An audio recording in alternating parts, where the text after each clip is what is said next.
आपके पास एक पेशेंट आता है और कहता है कि लगातार 20 दिनों से उसको ड्राई कफ है, यानी कि सूखी खांसी आ रही है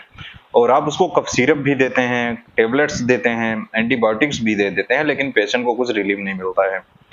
और अगली विजिट में पेशेंट अगर अब आपको बताता है कि उसका पेट सही नहीं रहता है,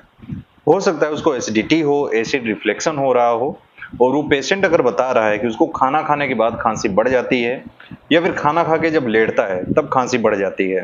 तो आपको समझ जाना चाहिए उसको एसिड रिफ्लेक्शन हो सकता है या फिर इसको गैस्ट्रिक रिफ्लेक्शन भी बोल सकते हैं। तो इस कंडीशन में भी पेशेंट को खांसी आने लगती है। अगर ऐसे पेशेंट को आप नॉर्मल एक पीपीआई दे देते हैं, जैसे पेंटाप्राजोल, रबेप्राजोल, अगर पेशेंट को सुबह खाली पेट खाने के लिए दे देते हैं, तो पेशेंट को रिलीफ मिल जाता है। तो कई सारी इन्वेस्टिगेशंस होती हैं, डायग्नोसिस होती हैं, वो सही तरीके से करनी चाहिए, ध्यान से मरीज को सुनना चाहिए, उसके बाद ही उसका ट्रीटमेंट हो सकता है।